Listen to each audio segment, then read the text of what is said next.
पिछले लेक्चर में हम लोग हाइड्रोजन बॉन्डिंग सॉलिड जान रहे थे। उसमें हम बताए थे कि हमको अब हाइड्रोजन बॉन्ड जानना है कि हाइड्रोजन बॉन्ड क्या होता है। तो आइए हम जानते हैं कि हाइड्रोजन बॉन्ड क्या होता है। हाइड्रोजन बॉन्ड और हाइड्रोजन बंधन। हाइड्रोजन बॉन्ड क्या होता है कि जब आपका हाइड्रोजन एटम्स अधिक विद्युत ऋणात्मक तत्व जैसे कि फ्लोरीन, ऑक्सीजन और नाइट्रोजन से जुड़ा रहता है तो उस तरह के बॉन्ड को आप हाइड्रोजन बॉन्ड कहते हैं। जैसा कि आप कह सकते हैं क्या कि वैसा बॉन्ड जिसमें हाइड्रोजन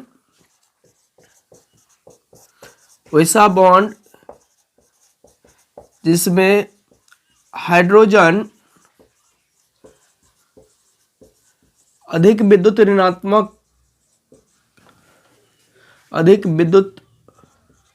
ऋणात्मकता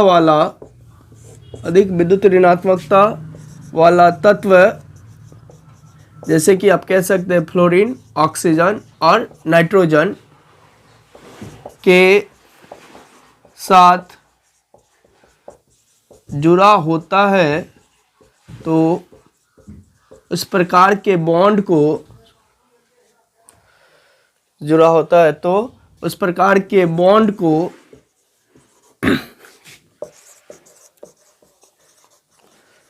हाइड्रोजन बॉन्ड कहते हैं। तो हम कह सकते हैं कि वैसा बॉन्ड जिसमें हाइड्रोजन अधिक विद्युत ऋणात्मक तत्व जैसे फ्लोरीन, ऑक्सीजन और नाइट्रोजन के साथ जुड़ा होता है उस प्रकार के बॉन्ड को आप हाइड्रोजन बॉन्ड कहते हैं। जैसे कि हम एग्जांपल देख ले कि H2O है आपका, H2O जो कि आपका बर्फ है या लिक्विड है, इसमें आपका हाइड्रोजन बॉन्ड उपस्थित रहता है। जैसे कि H2O का यदि आप संरचना बनाए तो इस प्रकार से हमारा कि जो H2O के मॉलिक्यूल्स है वो इस प्रकार से होते हैं। अब क्या होता है कि जो ऑक्सीजन है उस ऑक्सीजन की विद्युत ऋणात्मकता अधिक होती है जिसके कारण वह बगल वाले मॉलिक्यूल्स के हाइड्रोजन एटम्स के साथ एक बॉन्ड बना लेता है और इस तरह के बॉन्ड को आप हाइड्रोजन बॉन्ड कहते हैं।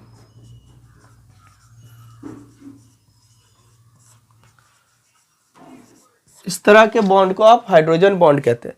तो आपके मन में होगा कि क्या सर ये हाइड्रोजन बॉन्ड नहीं है?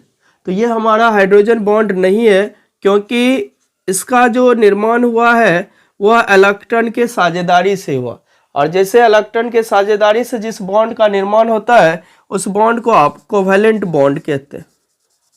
तो ये आपका कोवैलेंट बॉन्ड होता है।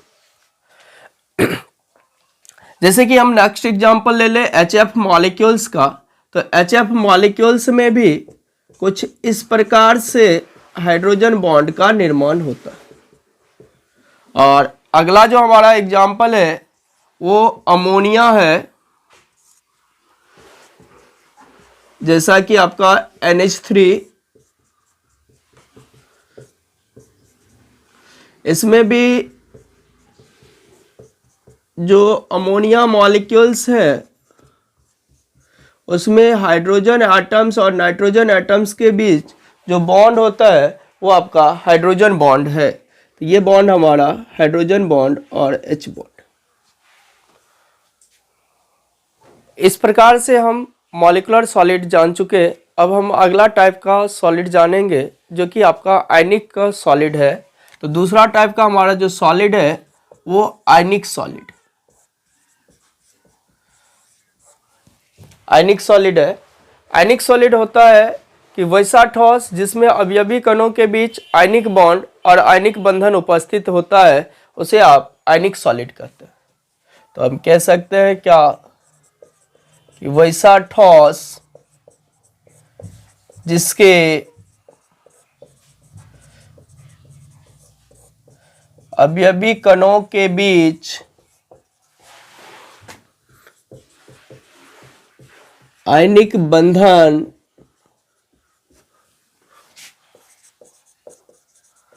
उपस्थित रहता है उसे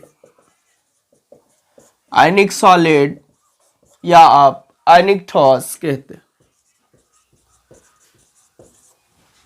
अब हम जानेंगे कि जो आयनिक ठोस है, आयनिक ठोस के क्या गुण होते हैं। तो हम इसके आगे लिखेंगे आयनिक ठोस के गुण, properties of ionic solid, properties of ionic solid. आयनिक ठोस के गुण जानेंगे। आयनिक ठोस के गुण जानेंगे हम लोग। आयनिक ठोस का पहला गुण होगा कि आयनिक ठोस धनायन एवं ऋणायन से मिलकर बने होते हैं। तो हम लिखेंगे आयनिक ठोस धनायन एवं ऋणायन से मिलकर बने होते।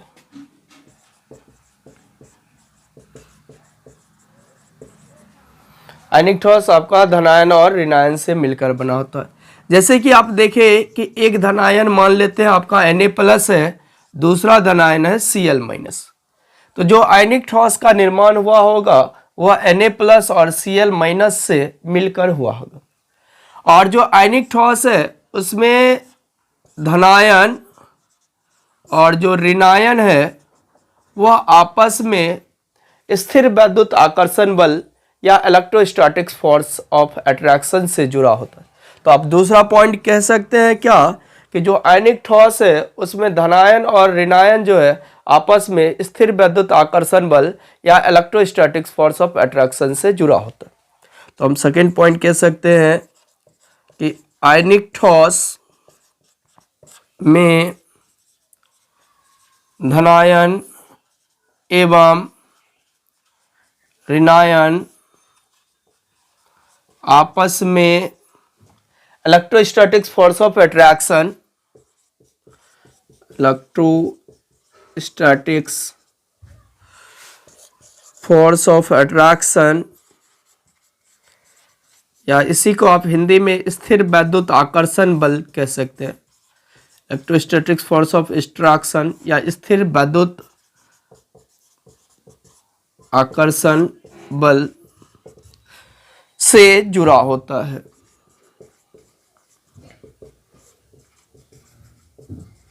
तो यहां से वह हमारा कि जो आयनिक ठोस है उसमें धनायन और ऋणायन जो है आपस में इलेक्ट्रोस्टैटिक फोर्स ऑफ अट्रैक्शन से जुड़ा होता है।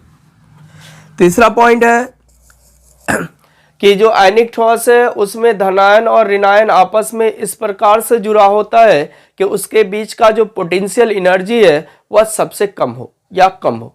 पोटेंशियल एनर्जी जिस मॉलिक्यूल्स का या जिस आयनिक सॉलिड का जितना कम होगा वह उतना ही ज़्यादा स्टेबल होता है। तो आप इस आधार पर कह सकते हैं कि जो आयनिक ठोस है उसमें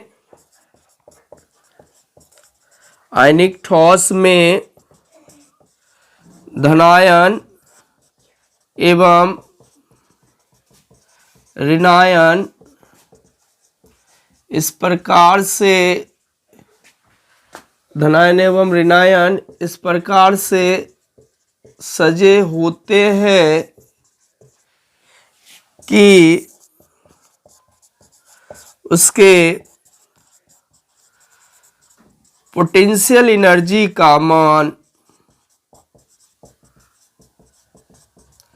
सबसे कम हो।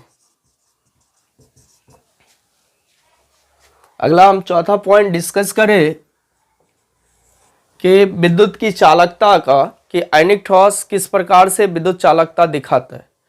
तो ध्यान रखेंगे कि जो आयनिक ठोस है जब यह ठोस अवस्था में होता है तो यह विद्युत का कुचालक होता है। इसके पीछे रीजन है क्या कि जब आयनिक ठोस ठोस अवस्था में होता है तो उसके पास स्वतंत्र आयंस उपलब्ध नहीं होता। जब उसी आयनिक ठोस को आप या तो जलीय अवस्था या तो पिघला अवस्था में ले जाते हैं तो वह विद्युत का सुचालक होता है।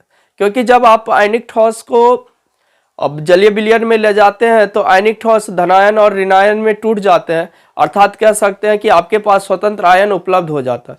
जैसे स्वतंत्र आयन उपलब्ध होगा तो वह विद्युत का सुचालक होगा। तो आप इस आधार पर कह सकते हैं कि आयनिक ठोस जो है ठोस अवस्था में विद्युत का कुचालक होता है, जबकि द्रव या गलित अवस्था में यह विद्युत का सुचालक होता है। आयनिक ठोस अपने मूल अवस्था, या इसी को कह सकते हैं आप प्योर स्टेट, मूल अवस्था प्योर स्टेट में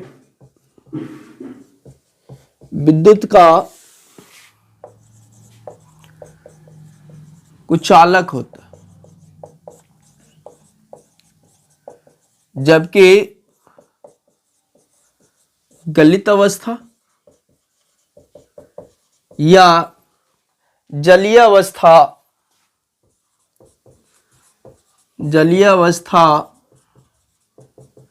में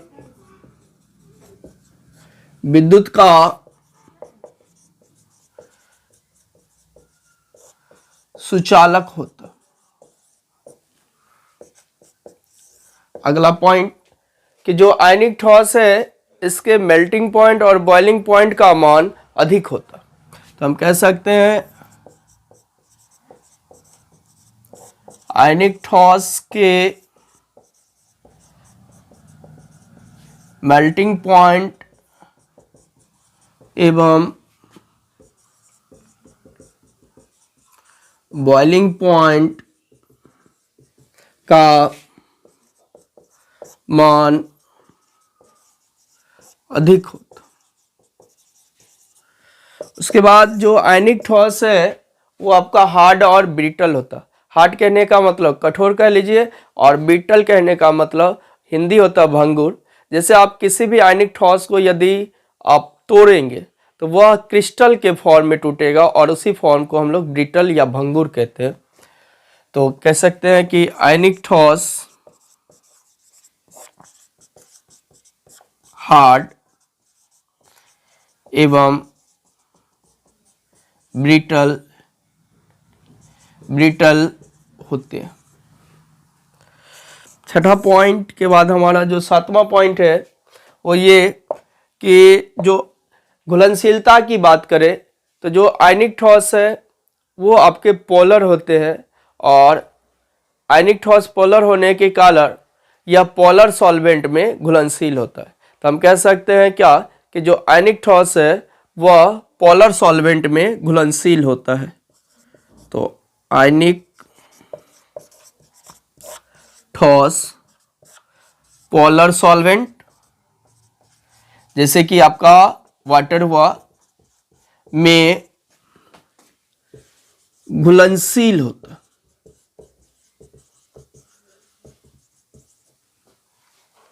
आयनिक ठोस पोलर सॉल्वेंट में घुलनशील होता है। अब हम लोग आयनिक ठोस के एग्जाम्पल को यदि देखें, NaCl, KCl, MgCl2, उसके बाद CHCl, ये सभी का सभी आपका आयनिक ठोस का एग्जाम्पल। कई बार हमको आयनिक ठोस को पहचानने में समस्या हो जाता है कि हम किस प्रकार से पहचाने कि कौन हमारा आयनिक ठोस है और कौन पोलर ठोस है। तो इसमें सबसे बड़ी अंतर है क्या कि जो आयनिक ठोस है उसमें आपको देखना है क्या कि यदि मेटल और नॉन मेटल के बीच बन रहा है तो वह निश्चित तौर पर हमारा आयनिक ठोस होगा। अगला तीसरा प्रकार का क्रिस्टलीय ठोस है कोवैलेंट सॉलिड और नेटवर्क सॉलिड।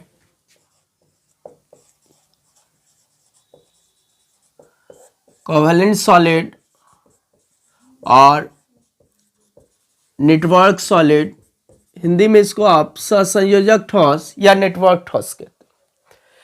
तो कोवैलेंट सॉलिड क्या होता है कि वैसा ठोस जिसके अवयवी कणों के बीच सहसंयोजक बंधन या कह सकते हैं कोवैलेंट बॉन्ड बनता है, उसे आप कोवैलेंट सॉलिड कहते हैं। तो हम लिखेंगे वैसा ठोस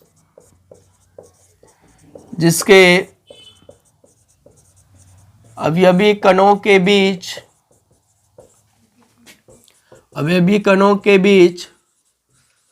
कोवैलेंट बॉन्ड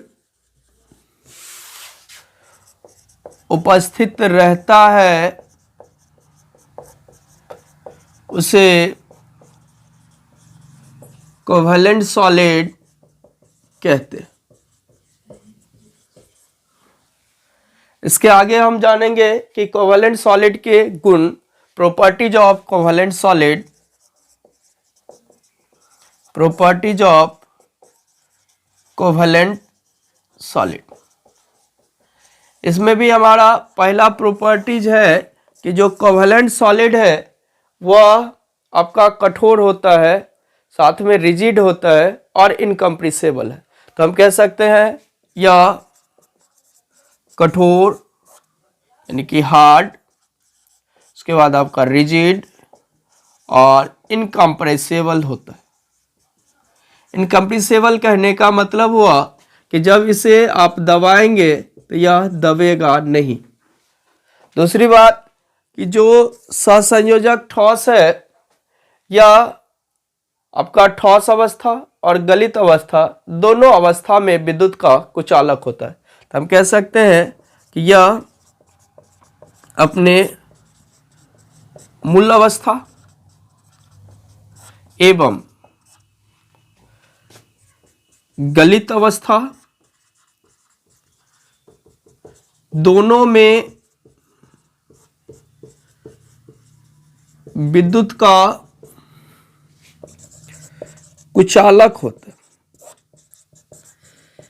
लेकिन हमारा इसमें एक अपवाद है जो कि ग्रेफाइट है, तो हम ब्रैकेट में लिख सकते हैं अपवाद ग्रेफाइट। ग्रेफाइट विद्युत का सुचालक होता है। इसके पीछे रीजन है क्या कि जो ग्रेफाइट है उसमें स्वतंत्र इलेक्ट्रॉन उपस्थित रहता है, जिसके कारण यह विद्युत का सुचालक होता है। तीसरा पॉइंट कि यदि बात की जाए कि जो कोवेलेंट बॉन्ड है या जो कोवेलेंट बॉन्ड वाला जो सॉलिड है वह क्या होगा, मजबूत होगा या कमजोर होगा।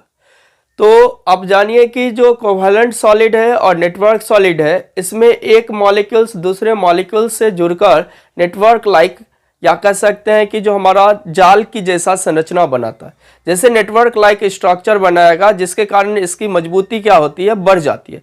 और हम उसको कह सकते हैं कि जाइंट मॉलिक्यूल्स कह लीजिए या विशालकाय अणु कह सकते हैं कि जो कोवेलेंट सॉलिड है वो जाइंट मॉलिक्यूल्स और विशालकाय अणु का निर्माण करता है, जिसके कारण इसके मेल्टिंग पॉइंट और बॉइलिंग पॉइंट का मान क्या होता है, काफ़ी अधिक होता है। तो हम कह सकते हैं तीसरा पॉइंट कि इसके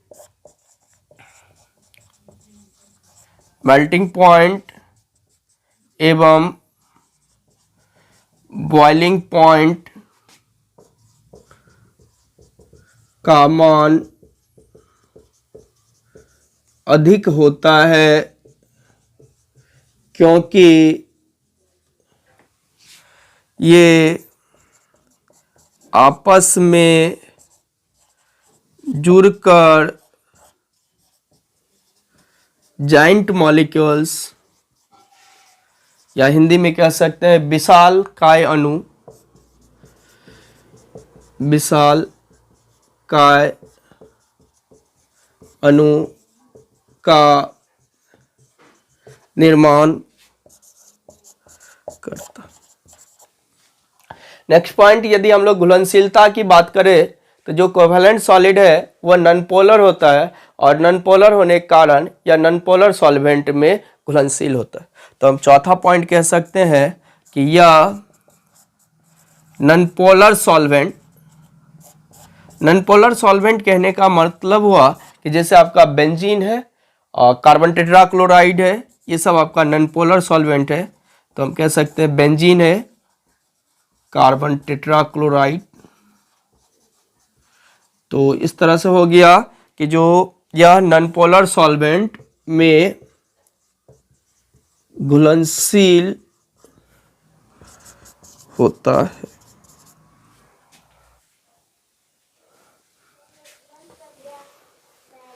हमारा चौथा टाइप का सॉलिड है मेटेलिक सॉलिड।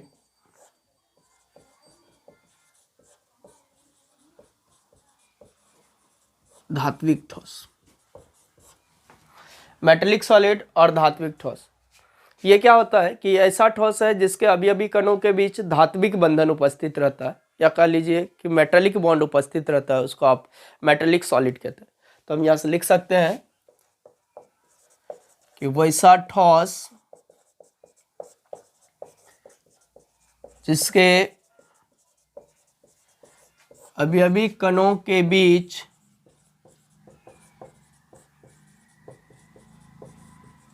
धात्विक बंधन, या आप इसको कह ले मेटेलिक बॉन्ड उपस्थित रहता है, उसे धात्विक ठोस कहते हैं। आपके मन में होता होगा कि ये धात्विक बंधन है क्या या मेटेलिक बॉन्ड क्या है। तो हम जाने मेटेलिक बॉन्ड क्या होता है, कि जो आपका कर्नल्स है और इलेक्ट्रॉन सी है या इलेक्ट्रॉन क्लॉड है, इलेक्ट्रॉन क्लॉड और कर्नल्स के बीच बनने वाले बंधन को धात्विक बंधन कहते हैं। तो आप कह सकते हैं इलेक्ट्रॉन क्लॉड एवं कर्नल्स के बीच बनने वाले बंधन को धात्विक बंधन कहते हैं। और एक नया सा वर्ड आपके लिए आया, कर्नल्स। ये क्या होता है कि जो बाह्यतम कक्ष है उसको छोड़कर जो हमारा सभी होता है उसको आप कर्नल्स कहते हैं। तो आप कह सकते हैं कि आउटरमोस्ट सेल को छोड़कर से सभी कर्नल्स कहलाते हैं। तो आउटरमोस्ट सेल को छोड़कर से सभी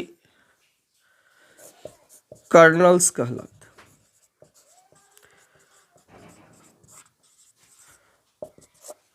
जो मेटेलिक सॉलिड है वह कठोर होता है, तो हम लिख सकते हैं यह कठोर होता है।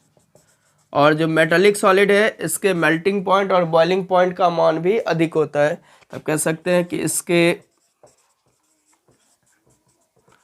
मेल्टिंग पॉइंट एवं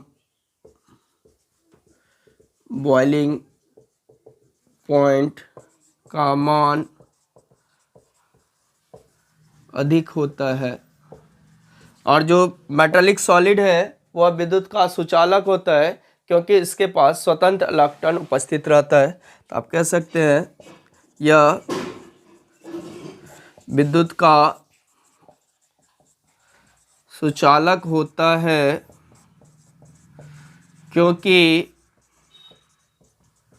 इसके पास स्वतंत्र इलेक्ट्रॉन उपस्थित रहता।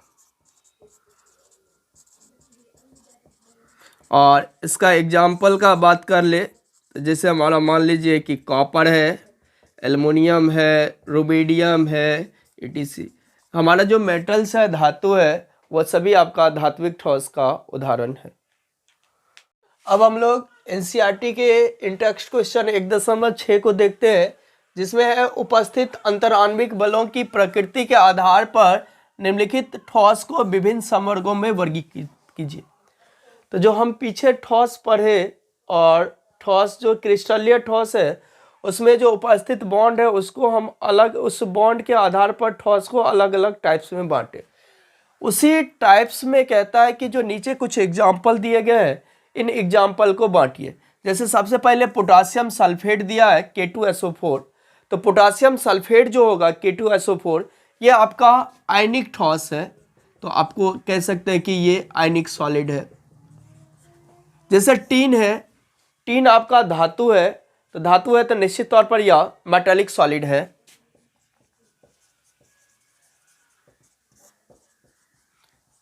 अगला जो दिया गया है बेंजीन C6H6, बेंजीन आपका मॉलिक्यूलर सॉलिड है।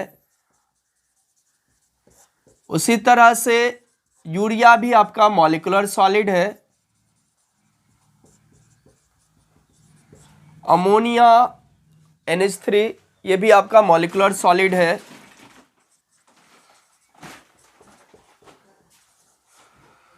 जल भी मॉलिक्यूलर सॉलिड है।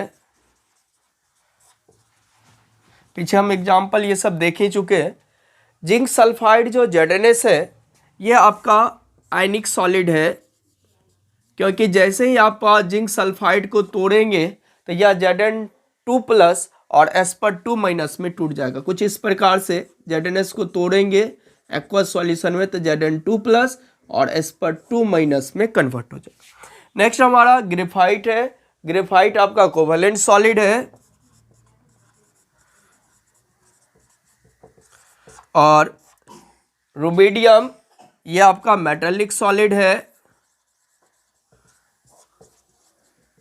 और आर्गन ये आपका मॉलिक्यूलर सॉलिड है और सिलिकॉन कार्बाइड आपका कोवेलेंट सॉलिड है।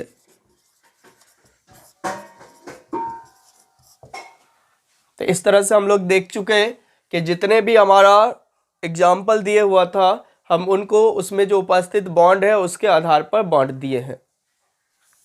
अगला हमारा क्वेश्चन है कि ठोस ए अत्यधिक कठोर तथा ठोस एवं गलित दोनों अवस्थाओं में विद्युत रोधी है तथा अत्यंत उच्च ताप पर पिघलता है, यह किस प्रकार का ठोस है।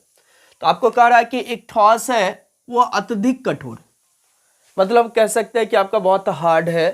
दूसरी बात, ठोस और गलित दोनों अवस्था में विद्युत रोधी है।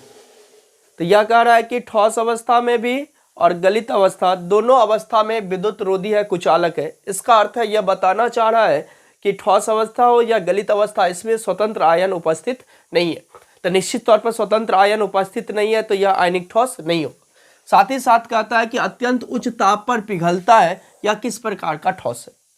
तो हम पीछे पढ़ चुके हैं कि जो सहसंयोजक ठोस है, सहसंयोजक ठोस है, सहसंयोजक ठोस ही आपका क्या होता है कि अत्यधिक कठोर होते हैं। तो सहसंयोजक ठोस हमारा अत्यधिक कठोर होते हैं और यही हमारा जो है ठोस अवस्था एवं गलित अवस्था में विद्युत रोधी होता है। तो इस तरह से आपका जो आंसर हुआ वो हुआ सहसंयोजक ठोस। सहसंयोजक ठोस आपका ठोस अवस्था और गलित अवस्था में विद्युत का कुचालक होता है और अत्यधिक कठोर भी होता है और यह बहुत अधिक ताप पर पिघलता भी है। इसके मेल्टिंग पॉइंट का मान काफी अधिक होता है। अगला क्वेश्चन है, आयनिक ठोस गलित अवस्था में विद्युत चालक होते हैं परंतु ठोस अवस्था में नहीं, व्याख्या कीजिए। आपसे पूछ रहा है कि आयनिक ठोस जो है वो ठोस अवस्था में विद्युत का कुचालक होता है जबकि गलित अवस्था में विद्युत का सुचालक होता है, ऐसा क्यों। तो ध्यान रखेंगे कि जो आयनिक ठोस है उसमें गलित अवस्था में स्वतंत्र आयन उपलब्ध होता है।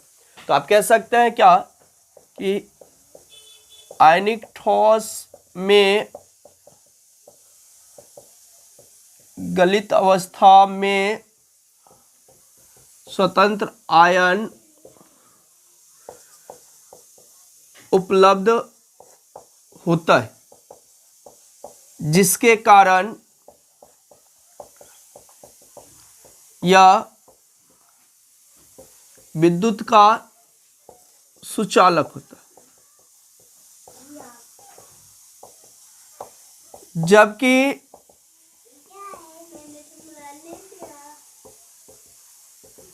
ठोस अवस्था में क्या होता है, जबकि ठोस अवस्था में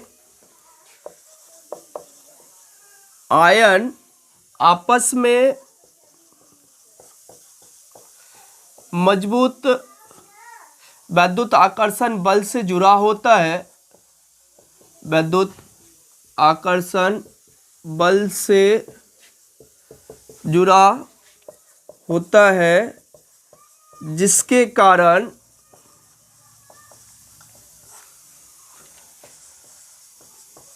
स्वतंत्र आयन उपलब्ध नहीं होता है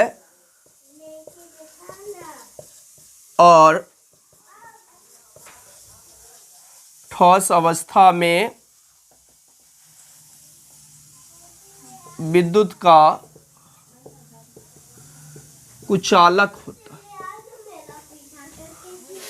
अगला हमारा क्वेश्चन है कि किस प्रकार के ठोस विद्युत का चालक, आघातवर्ध और तन्य होता है।